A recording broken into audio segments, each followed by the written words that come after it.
Okay, I would like you to read this sample response problem as carefully as you can and see if you can follow along what they're saying to do here in finding the shortest possible distance between St. Louis and Danville. Just spend about 5 minutes on it, read through it, and we'll talk about it in class. Okay, just a quick shot of the book here. I want you to read through these quadratic problems. It's all about finding a maximum or a minimum value. The book shows you how to do it using that minus b over 2a formula that you learned from parabolas perhaps last year to find the vertex of a parabola. Okay, we are going to do one rather long, fairly sophisticated problem dealing with a real-world type of maximum or minimum problem. Imagine you're between years in college and you've got a house painting business and you need to drum up enough jobs, so you're going to spend some time doing that, but you also don't want to spend too much time promoting your business and waste time and lose profit. So we'll assume that from prior years of experience, you know that if you put out about 25 signs, those signs that people stick up in the corners of intersections with wire and nailed to telephone poles, that type of thing. If you put up 25 signs, you'll drum up enough business to make $1,000 in profit. All right? If you put up about 75 signs, you'll make a lot more money in profit.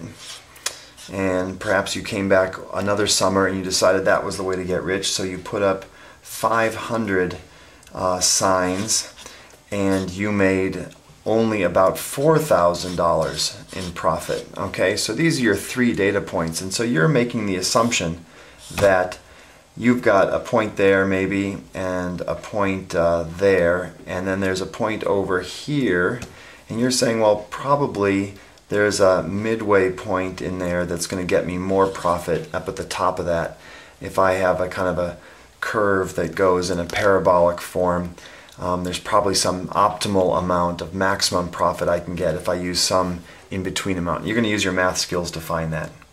Okay, so what we're going to do is we're going to assume that this is quadratic. Now all quadratics are in the form of your profit here in terms of x is going to be in the form of ax squared plus bx plus c.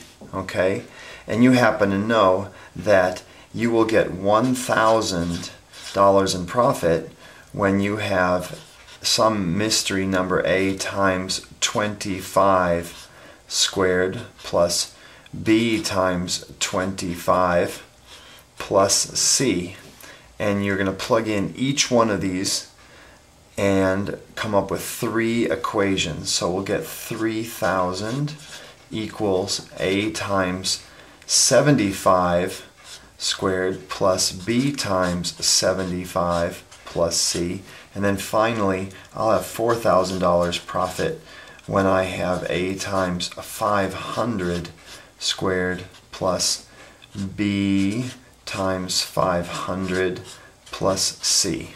Okay? So I will adjust these now and put them into a more familiar form. Okay, well, I've written these now in a more conventional form. This is 25 squared, so I put that in front. That's the coefficient. This is 25, and that c is just as it was, and that's our $1,000 profit. And this is 75 squared with 75 and c, again unchanged, and $3,000 profit. This is 500 squared, 500, and our $4,000 profit. So once we've got it like this, we just want to solve this 3x3 system of equations, and we did that a few lessons ago. That's why this is such an excellent kind of hybrid problem. So when I put it in matrix form, voila, there it is, and we've got the matrix, and we've got its solution there, or its equivalent matrix, and I'm going to then put this into the calculator. So again, we'll just quickly go to calculator form. And here we are. I'm going to zoom in, and if I go to the matrix as you know how to do, I've got the 3x3 matrix there, which if I go and edit it, you'll see that I've got the values typed in as I should. And then if I go to the second one,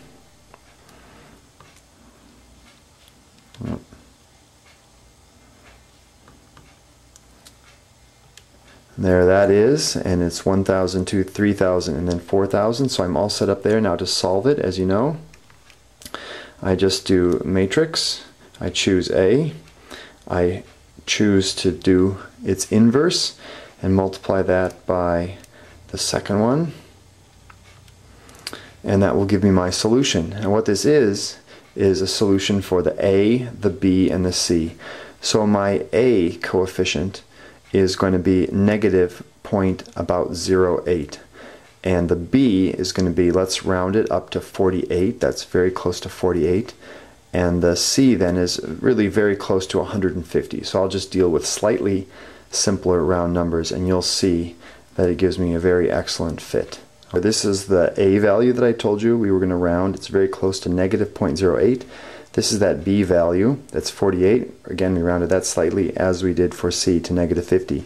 So this simple quadratic, okay, is going to model the data, those 3 points that I had for that summer painting business. And we will then try to find the maximum value of this. We know it's an upside down parabola because that negative coefficient turns the U shape into an N shape, and we'll find the maximum value. Okay, we're back on the calculator, and I just want to show you how easy it is to do this. If I hit the stat and I go to edit, you can see that I've entered my 3 points here. There's 25 with $1,000 profit, 75 and 500, and so on. And then I can very easily graph that by just doing zoom, and then number 9, and those 3 data points will show up. Okay, there you can see there's the first point, second, and third. Now I want to get that parabola to go through all those 3 points, so I go to y equals, and I have typed in that equation exactly as I wrote it down on the piece of paper, and now I've turned on the equal sign so it'll show up in the graph, and if I hit graph, there it is. There's that parabola going through the first point, the second point, and coming very close to the third. Maybe not perfect, but that's because we rounded slightly. But I can't see the top up here, so all I do is I go to the window, and I just want to raise that y value up. So I don't need to do much except go to my y maximum. Instead of 4,500, let's maybe make that 8,000. And I don't think I'll change anything at all. I'll just be able to see the top of that, and there it is. Now, how do I find the maximum? Quite simple. I do second and trace, that button trace, and that will give me this calculate menu, and I want to find option number 4 there, the maximum. So I press 4, and you'll see that here it says left boundary. I just want to be on the left hand side of that top bump, and I can steer this along with the arrow, and I'm definitely on the left hand side. So I hit enter, and now it's left a little marker there. You can't see it, just coincides with that, but there's a little tiny triangle. I'll move this way over here maybe, so it's definitely on the right hand side, and you'll see the triangle up here above it. I hit enter, and there's that triangle, so it's pinched. The maximum is pinched between these two, and then I want to make my guess. I guess it's probably around, I don't know, 350, something like that, and I hit enter, and the maximum is, oh my goodness, it's exactly 300. That's a little bit of round off, so that's kind of a coincidence. I didn't design the problem to be so perfect, but a little bit of rounding off has made that happen. And there it is. If I put in 300 signs, I will make a maximum profit possible of $7,050 according to this. Okay, I'm just going to quickly show you how the book recommends doing it, and it's very good. Does not rely on your calculator. And what it is really using the idea that we can find the vertex of a parabola, that highest or lowest point there, by the x value, by the formula x is going to be equal to minus b over 2a. So if we go to that, that's just going to be 48, negative 48, because that's the b, over twice, 2 times negative 0.08. And if we do the math on that, type that into your calculator, you're going to see that that is 300. Okay?